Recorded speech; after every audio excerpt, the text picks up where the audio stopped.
नमस्कार दोस्तों, स्वागत है मेरे YouTube चैनल कमल स्कूल मैथमेटिक्स में।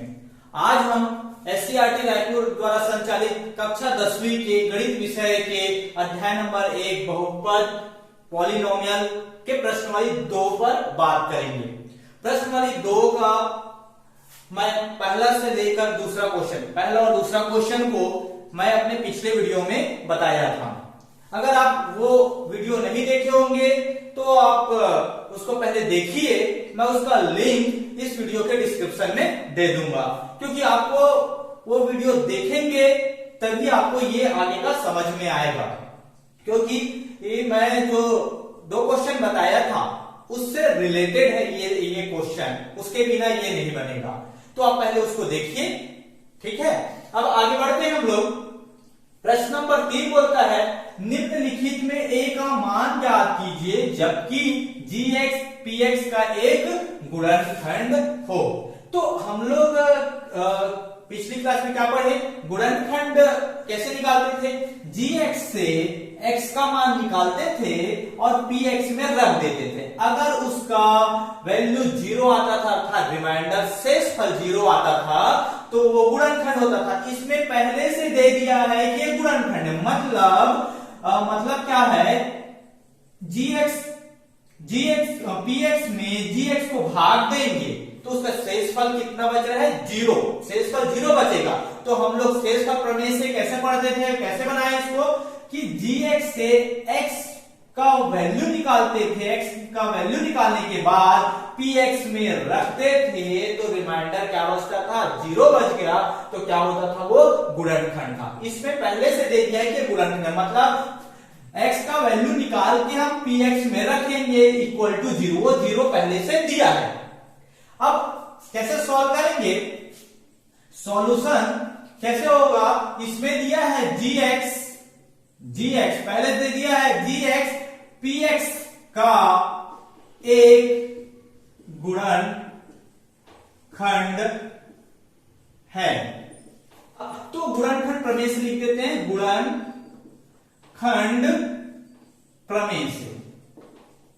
गुणनखंड प्रमेय से क्या होगा? गुणनखंड प्रमेय से हम लोग x का मान अगर हम लोग -1 रखेंगे तो ये यहां से निकाले x धन 1 बराबर 0 तो x का मान क्या निकलेगा? ऋण 1। ठीक है, x का मान क्या निकला? ऋण 1 निकला। तो x का मान ऋण 1 निकला तो ऋण 1 के लिए क्या है? गुणनखंड है। तो क्या होगा? p ऋण 1 बराबर 0। हम लोग अगर ये प्रूफ करना रहता कि गुणनखंड है कि नहीं है तो हम लोग इस x की जगह पे ऋण 1 रखते तो ये पूरा वैल्यू क्या आना चाहिए था? 0 आना चाहिए था। इसमें पहले से दे दिया है कि ये 0 है, तो 0 है गुणनखंड प्रमेय से, मतलब ये गुणनखंड 0 है तो मतलब ये 0 है, पहले से दे दिया है। तो वैल्यू पुट कर देते हैं, x की घात 2, x की घात 2 कितना है? x का मान कितना आएगा? ऋण 1 की घात 2 धन 1, x का मान कितना है? ऋण 1 आएगा धन 2 बराबर 0। अब इस समीकरण को हल करके हम लोग इसको सॉल्व करते हैं। ये ऋण 1 को 2 बार गुणा करोगे तो कितना आया? 1। ये ऋण 1 करोगे तो क्या आएगा? धन और ऋण 1 धन 2 बराबर 0। अब इसको सॉल्व करोगे 1 और 2 3 आएगा तो ये 3 ऋण a बराबर 0। अगर हम लोग a का वैल्यू निकालना है तो आप 3 को पक्षांतर करोगे तो यहाँ क्या है? धन है, उधर जाएगा क्या हो जाएगा? ऋण 3 होगा। अब ये ऋण और ऋण कैंसल तो a बराबर कितना आया? 3 आया। तो यहां पर a का मान कितना आया? 3 आया। अब हम लोग आगे का क्वेश्चन सॉल्व करते हैं। प्रश्न नंबर 3 का दूसरा। प्रश्न 3 का दूसरा बोल रहा है निम्नलिखित में a का मान ज्ञात कीजिए जबकि gx px का एक गुणनखंड हो। तो वही है, gx दिया है px, तो गुणनखंड कब होगा? जब gx से x का वैल्यू निकाल के आप इसमें पुट करोगे और इसका मान 0 रहेगा, वही क्या है? गुणनखंड है। ठीक है, तो सॉल्यूशन करते हैं। चूंकि gx जिसमें दिया है gx बराबर x ऋण 1 px का गुणनखंड है। ये गुणनखंड है तो गुणनखंड प्रमेय क्या होगा? गुणनखंड प्रमेय मतलब ये पहले से बोल रहा है कि gx px का गुणनखंड है, तो यहां से x का मान क्या रखोगे? क्या रखेंगे x का मान? तो कैसे निकाले थे? x ऋण 1 बराबर 0 कर दो, ये जो दिया है gx बराबर 0, तो x बराबर कितना आएगा? a। तो क्या हो जाएगा? p, आप ऐसा कर सकते हो, p x की जगह p a क्या होगा? गुणनखंड प्रमेय तो p a बराबर कितना आएगा? 0। गुणनखंड है बोला है तो बराबर 0 लेके चलो, ठीक है। तो इसका मान कितना आएगा? देखो जहां जहां a है वहां वहां क्या करो आप, जहां जहां x है वहां वहां क्या करना है आपको? 1 करना है। तो a x की जगह पे 1 की घात 2 ऋण 5 1 धन 3 बराबर 0। अब इसको सॉल्व करते हैं। a 1 की घात 2 मतलब 1 ऋण 5 1 5 गुणा 1, चलो ऐसा कर दिया, ये 3 बराबर 0। तो a ऋण 5 धन 3 बराबर 0। तो a ये कितना आया? ऋण 2 बराबर 0। तो a का मान कितना आया? 2 आया। तो a का मान कितना आएगा? 2। ये आसानी से सॉल्व हो जा रहा है, बहुत इजी क्वेश्चन है, ठीक है। अब आगे बढ़ते हैं प्रश्न नंबर 3 की ओर। प्रश्न 3 में gx का वैल्यू दिया x धन 2 और px का वैल्यू 2x की घात 2 धन 6x धन 1। फिर सॉल्यूशन वही प्रोसेस, चूंकि gx बराबर x धन 2 px का एक गुणनखंड है, ये गुणनखंड है, तो गुणनखंड प्रमेय से क्या होगा? देखो ये p x की जगह पे क्या रखेंगे? तो gx से निकालते हैं हम लोग, तो x plus 2 is equal to 0। तो x का मान कितना है? ऋण 2। तो x की जगह पे क्या रखेंगे? -2 बराबर क्या आना चाहिए? 0। अगर ये ऐसा है तभी गुणनखंड प्रमेय से एक क्या गुणनखंड है, नहीं तो गुणनखंड नहीं होगा। अगर 0 रहेगा तभी वो गुणनखंड है, और प्रश्न में बोला है, इसलिए हम ऐसा किए। अब जहां जहां p का x का मान है वहां वहां ऋण 2 रखेंगे। क्या आएगा? देखो 2 गुणा x की जगह पे ऋण 2 रखेंगे की घात 2 धन 6 गुणा ऋण 2 है x की जगह पे ऋण 2 धन a बराबर 0। अब ये देखो ये आगे सॉल्व करेंगे, 2 -2 को स्क्वायर करेंगे, कितना आएगा? 4 आएगा। माइनस की घात अगर सम संख्या है तो हमेशा वो धनात्मक आएगा, और ये 4 आया। धन ये धन और ऋण का मल्टीप्लाई करोगे क्या आएगा? ऋण आएगा, और 6 दूनी 12 धन a बराबर 0। अब ये क्या हो गया? 4 दूनी 8 ऋण 12 धन a बराबर 0। अब ये जुड़ेगा कि घटेगा? पहला तो ये माइनस में प्लस में घटेगा, 12 में से 8 गया तो 4 आएगा, और ये कैसा 4 आएगा? ये बड़ा 12 है तो -4 आएगा। अब देखो आप ये a है, अब a का वैल्यू निकालोगे तो -4 को उधर भेज दो, पक्षांतर कर दो, क्या आएगा? 4। तो a का वैल्यू कितना आया? 4 आया। तो इसमें इसका आंसर क्या हो जाएगा? 4। ठीक है दोस्तों, अब आगे बढ़ते हैं हम लोग प्रश्न नंबर 4 की ओर। प्रश्न 3 का चौथा बोल रहा है, यदि gt pt का एक गुणनखंड हो तो t का मान ज्ञात कीजिए, जिसमें g दिया है gt is equal to t-3 और pt का वैल्यू दिया है। तो इसको कैसे सॉल्व करते हैं? सेम टू सेम है, क्योंकि ये क्या है? gt is equal to t-3 pt का गुणनखंड है, तो गुणनखंड प्रमेय से, ठीक है, प्रमेय से यहां से t का वैल्यू क्या निकलेगा? gt का t-3 इज इक्वल टू 0 कर लो, t का वैल्यू आया 3 निकलेगा। 3 का वैल्यू को मतलब ये p3 का वैल्यू कितना है? 0। p3 का वैल्यू 0। तो यहां जहां t है वहां वहां क्या रखेंगे? 3। तो क्या हो जाएगा? t का वैल्यू 3, तो 3 का स्क्वायर प्लस 2a ए, टी का वैल्यू 3 है, इंटू 3, ठीक है, माइनस क्या आ गया 2a plus 3 is equal to 0। अब देखो ये 3 का स्क्वायर करेंगे कितना आएगा 9, और ये कितना होगा 3 दूनी 6a, गुणा होगा ये ऋण 2a धन 3 बराबर 0। 9 और 3 समान अचर राशि है, कांस्टेंट है, तो 9 और 3 जुड़ेगा, कितना हो जाएगा 12, और ये 6a और 2a जुड़ेगा कि घटेगा, घटेगा। ये माइनस में प्लस में है, तो 6 में से 2 गया कितना है 4, a प्लस आएगा कि माइनस, बड़ा 6a है तो बड़े का सामने का चिन्ह 4 मतलब धन बराबर 0। अब देखो ये 12 इधर क्या कर रहा है प्लस कर रहा है, उधर जाएगा क्या हो जाएगा माइनस होगा, तो 4a बराबर कितना होगा ऋण 12। अब a का मान निकालना है आपको, तो 4 यहां गुणा हो रहा है, उधर जाएगा क्या हो जाएगा भाग होगा समीकरण, तो 4 एकम 4, 4 दिया 12, तो a का मान कितना आया ऋण 3। ये इसका आंसर हुआ a का वैल्यू। अब हम लोग प्रश्न नंबर इसी के 5वां की ओर जाते हैं। 5वां क्या बोल रहा है, यदि gy py के गुणनखंड हो तो y का मान ज्ञात कीजिए। तो इसका भी सॉल्यूशन सेम टू सेम है,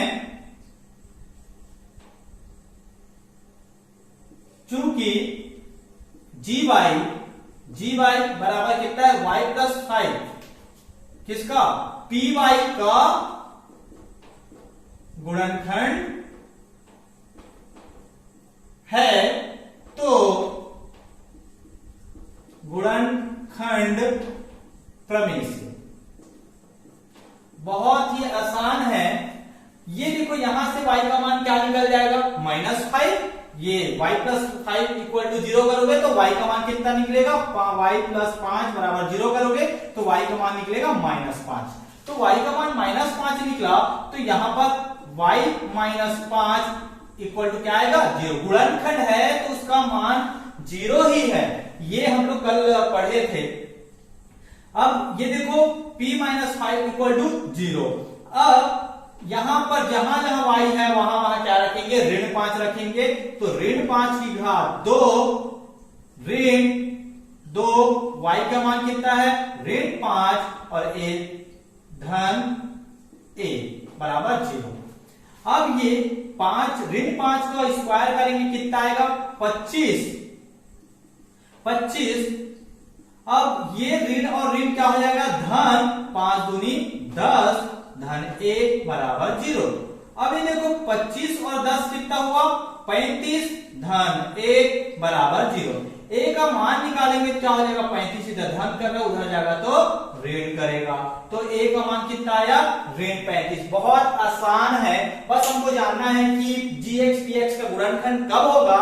gx px का गुणनखंड तब होता है जब px में gx को भाग दोगे तो उसका शेषफल कितना बचता है 0 बचता है, और शेष आप इसको भाग दे के भी निकाल सकते हो। अगर शेषफल 0, हम लोग शेषफल प्रमेय से पढ़े हैं कि शेषफल कैसे निकाला जाता है, तो ये निकाले हैं हम लोग शेषफल। ये शेषफल निकालना, ये शेषफल इसमें कितना है 0 है 0, तो उसी तरीके से हम इसको ज्ञात किए हैं। तो a का वैल्यू हमको निकालना था, ये आ गया। आप लोग इसको चेक भी कर सकते हो कि a का वैल्यू ऋण 35 आया है, तो उसको आप लोग इसका उत्तर की जांच करना चाहते हो तो a का वैल्यू यहाँ ऋण 35 रख दो और y प्लस 5 से भाग दे के देखो इसको, तो शेषफल 0 बचेगा। एक तरीका आप लोग उत्तर की जांच कर सकते हो। a का वैल्यू को क्या रख दो ऋण 35, तो क्या हो जाएगा ये y की घात 2 ऋण क्या हो जाएगा y की घात 2 ऋण 2y और क्या हो जाएगा ऋण 35, ये हो गया py। अब इसमें क्या करना आप किसको gy अर्थात y प्लस 5 को भाग दे के देखना। अगर भाग दोगे तो शेषफल कितना बचेगा 0 बचेगा, ये बचेगा 0, तब आप समझ जाना कि आपका उत्तर सही है, ये 0 ही बचेगा। ठीक, 4 बोल रहे हैं जब किसी बहुपद fx को x की घात 2 ऋण 9 से भाग दिया जाता है तब 3x धन 2 शेषफल है। जब इसी बहुपद को x ऋण 3 से भाग दिया जाए तो शेषफल क्या होगा। इसमें क्या क्या दिया है देखो, एक बोल रहा है ये fx बहुपद है जिसको हम लोग x की घात 2 ऋण 9 से भाग दे रहे हैं, मतलब ये भाज्य है। हम लोग एक फॉर्मूला पढ़े थे भाज्य, चलो ये भाज्य को भाजक से भाग देंगे, मतलब डिविडेंड को डिविजन से भाग दिए, ये भाग दिए तो शेष पर रिमाइंडर क्या बच रहा है 3x घात 2। मतलब इसमें बोल रहा है fx को अगर आप x की घात 2 ऋण 9 से भाग दे रहे हो तो क्या बच रहा है 3, ये भाग ये शेष फल बच रहा है, मतलब जो रिमाइंडर आता है ना ये रिमाइंडर शेष फल बच रहा है रिमाइंडर। ये भागफल कितना है ये तो नहीं दिया है, ये नहीं दिया है, कोसेंट नहीं दिया है, भागफल नहीं दिया है, ये कितना आएगा ये तो दिया ही नहीं है। इसमें ये बोल रहा है कि इससे भाग दिया जाए fx को तो ये रिमाइंडर बचता है, शेषफल बचता है। तो इसी बहुपद को अगर fx को x ऋण 3 से भाग दिया जाए तो इसमें शेषफल क्या आएगा बोल रहे हैं, यहां पर शेषफल क्या बचेगा बोल रहा है। तो हमको नहीं भागफल ये भाज्य तो पता ही नहीं है, तो हम कैसे पता लगाएंगे। इसका एक ट्रिक है, बहुत अच्छा ट्रिक है। ये कैसे निकालना है, जब भी ऐसा क्वेश्चन आता है तो देखो पहले वाले का शेषफल जो आएगा है ना, उसमें जो भाजक रहेगा दूसरे वाले का भाजक से अगर आप भाग दे दिए तो आपको शेषफल ज्ञात हो जाएगा, बहुत आसानी से ज्ञात हो जाएगा। इसके शेषफल में ये जो शेषफल आता है उसमें अगर आप इस भाजक को अगर भाग दे दोगे तो शेषफल बच जाएगा, आ जाएगा। तो ये कैसे आप लोग एक तरीके से आप ये भाग दे सकते हो, शेषफल निकालना है तो ये ऐसा निकाल सकते हो। शेषफल ज्ञात करना है आपको, शेषफल क्या होगा आप ऐसा ज्ञात कर सकते हो 3x धन 2, इस शेषफल में आप किसको भाग दे दो, x ऋण 3 को भाग दे दो, तो इसका आंसर निकल जाएगा। आप भाग देना तो जानते हो, ये निकल जाएगा। अगर भाग देना नहीं जानते तो मैं इससे पहले क्लास में पढ़ाया हूं, अब उस पहले क्लास को आपको देखने के लिए मैं अपने डिस्क्रिप्शन में लिंक दे दूंगा, तो आप लोग उसको वहां से जाकर देख सकते हैं। तो हम लोग एक शेषफल प्रमेय से निकालते हैं, हम लोग कैसे शेषफल निकालते हैं वो भी सीखे हैं, तो आप शेषफल प्रमेय से ही निकाल दो। तो शेषफल जैसे सॉल्यूशन आप लिखना, ये पूरे लिख देना, किसी बहुपद fx को x की घात 2 भाग देने पर शेषफल बचता है, जब इसी बहुपद को x ऋण 3 से भाग दिया जाए तो शेषफल। तो शेषफल निकालना है आपको, कैसे निकलेगा, शेषफल कैसे निकालते थे, भाजक से देखते थे, भाजक से x का मान क्या है कैसे निकालते थे, x ऋण 3 बराबर क्या कर देते थे 0, तो x का मान कितना आएगा 3 आएगा, x का मान 3।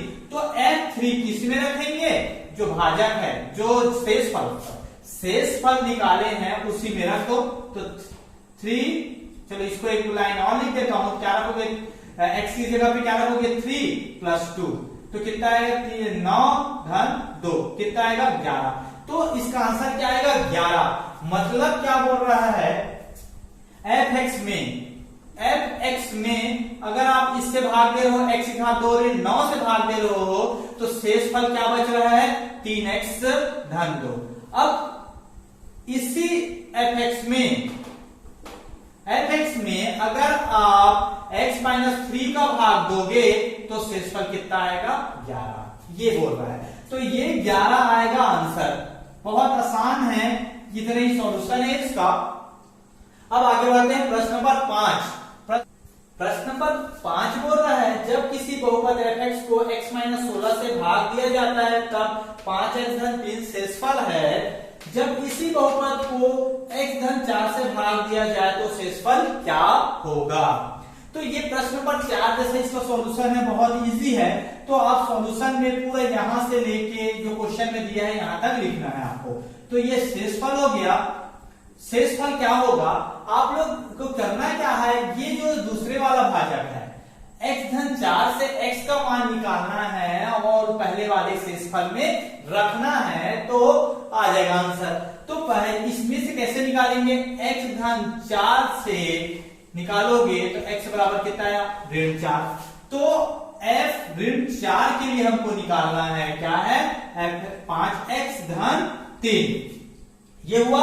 अब यहां से आपको सॉल्व करना है, x की जगह पे क्या आएगा, ऋण 4 आएगा, 5 ऋण 4 धन 3, तो ये आएगा 5 गुणा ऋण 4, मतलब 5 गुणा ऋण 4, ये मल्टीप्लाई हो रहा है तो माइनस आएगा, 5 चौक 20 प्लस 3 कितना आया, -17।